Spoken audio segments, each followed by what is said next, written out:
या बातमीचे प्रायोजक आहेत hotel Badepir, Laxmi market, Vijapur west, Solapur. दुसरी शाखा मुस्लिम बादशाहपेठ, जिंदाशहा मदार चौक, सोलापूर। सोलापूर शहर उत्तरचे भाजपचे आमदार विजय देशमुख यांनी सोलापूर आणि धाराशिव मधून तडीपार असलेल्या श्रीशैल हुल्ले याच्या कार्यक्रमास उपस्थित राहून त्याचा सत्कार केला। भाषणाची क्लिप व्हायरल होताच नागरिकांमधून तिखट प्रतिक्रिया व्यक्त होत आहेत। विधानसभा निवडणुकीत बटेंगे तो कटेंगे म्हणणाऱ्या आमदारांनी स्वतःच्या समाजापुरते विचार व्यक्त केल्याने जातीयवादी असल्याची टीका होत आहे। तडीपारीची नोटीस निघालेल्या श्रीशैल हुल्ले तडीपार असूनही शहरात फिरत असल्याने पोलिसांनी आजच दाखल केला पुन्हा एक गुन्हा। आमदार देशमुख यांनी मी वीरशैव असून समाजासाठी एक काय 10 बैठका घेणार असल्याचे सांगितले। या भागात लिंगायत समाज बहुसंख्य आहे, त्यामुळे आपला माणूस निवडून आला पाहिजे। आगामी निवडणुकीत आपली ताकद दाखवल्याशिवाय राहायचे नाही असे सांगत देशमुख यांनी पुन्हा समाजाचे राजकारण सुरू केल्याचे दिसते। महापालिकेत तिकीट दिले नाही तर बघून घेऊ अशी धमकी त्यांनी दिली। तुम्हाला कोणाचा त्रास होईल तर मी तुमच्या पाठीशी आहे, पक्ष विसरून तुमच्या पाठीशी राहू असे सांगत थेट पक्षालाच आव्हान दिले। आपल्या सगळ्याला मी सांगू इच्छितो की आपला समाज एकत्रित राहायला पाहिजे, ही सगळ्यात पहिल्यांदी महत्वाची गोष्ट आहे। गेल्या वेळेला बी आम्ही 2 तिकीट लिंगायत समाजाचे दिलं होतं भारतीय जनता पक्षाच्या वतीनं 11 मध्ये। त्यावेळी आपण थोडं बहुत मतांनी कमी पडलं, कुठेतरी कमी पडलं आणि आपले दोन्ही लिंगायत समाजाचे शीट आपले पराभूत झाले। आपले बिराजदार बसलेले त्यांना आणि बरम शेट्टींच्या घरच्यांना, या दोघांनी दिलं। पण आपल्या सगळ्याला विनंती करतो की आपण सगळ्या गोष्टी आपण या सगळ्या, तुम्ही भारतीय जनता पक्षामध्ये अनेक वर्षापासून काम करता, तिथं अनेक कार्यक्रम घेतलं, पक्षाला उभं केलं, पक्षाचं सभासद नोंदणी केलं, लोकांचं आमदारची खासदारकी ज्यावेळी मतदान करून घेतलं।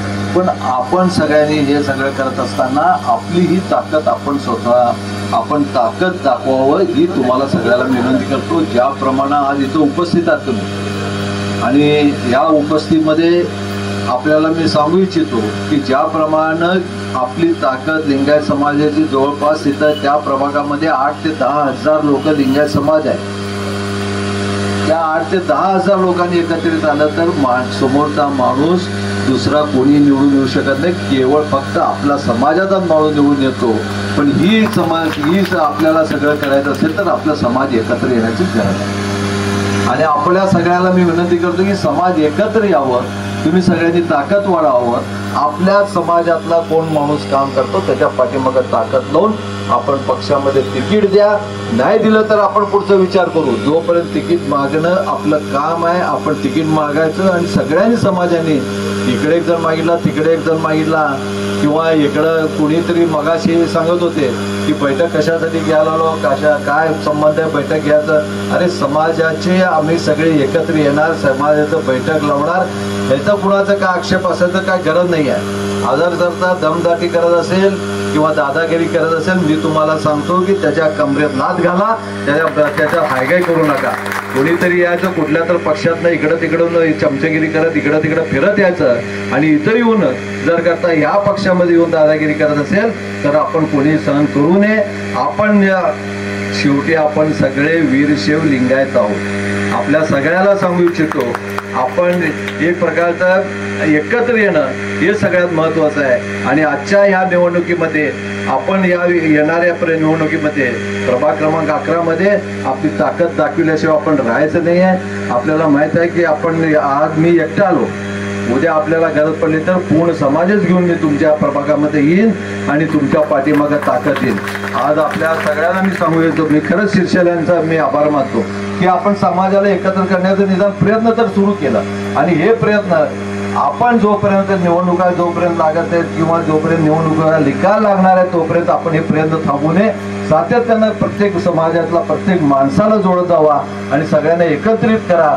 आणि तेच आपल्या शेवटी आपल्याला समाजाची उन्नती करायची असेल किंवा समाजाचा विकास करायचा असेल तर आपला एक लोकप्रतिनिधी आपल्या या महानगरपालिकेमध्ये राहायला पाहिजे।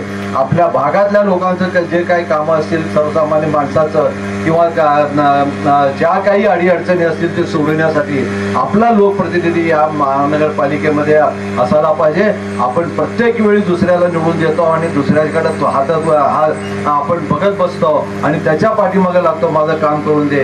आता आपला हक्काचा माणूस निवडून यायला पाहिजे तर आपल्या सगळ्यांना सांगू इच्छितो आणि त्यामुळे आपण या आपल्या शीर्षाने आपल्या सगळ्यांना एकत्रित केलं. मला असं वाटतं की आज कमी संख्येने तुम्ही इथं उपस्थित असतात, पण ही संख्या वाढायला पाहिजे, प्रत्येकाशी चर्चा व्हायला पाहिजे, प्रत्येकाचं समाजातल्या प्रत्येक माणसाला जागरूक व्हायला पाहिजे आणि ही जागरूकता ही समाजाच्या उन्नतीसाठी प्रगतीसाठी आपल्यासाठी ही गरजेचं आहे. आज आपण बघतो सगळे समाज एकत्र येतात, त्यांच्या माणसाचा त्यांनी शिफारस करतात, त्यांना निवडून आणण्याचा प्रयत्न करतात. आपण काय चूक केलं?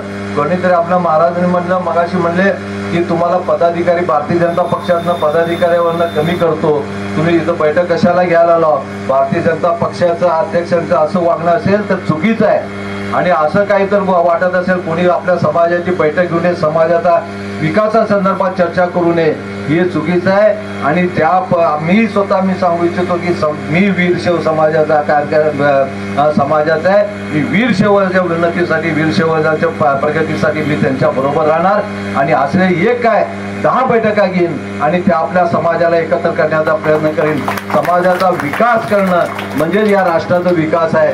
समाजाचा जोपर्यंत आपले लहान सहान समाज विकास होऊ शकत नाही, या देशाचा विकास होऊ शकत नाही.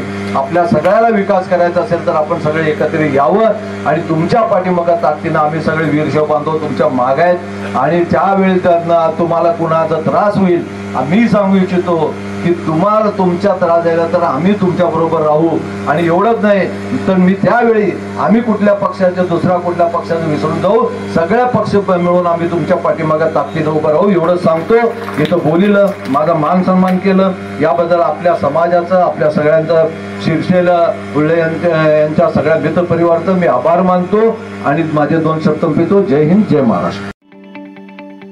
ताज्या बातम्या पाहण्यासाठी प्राईम महाराष्ट्र न्यूज चॅनलला सबस्क्राईब करा.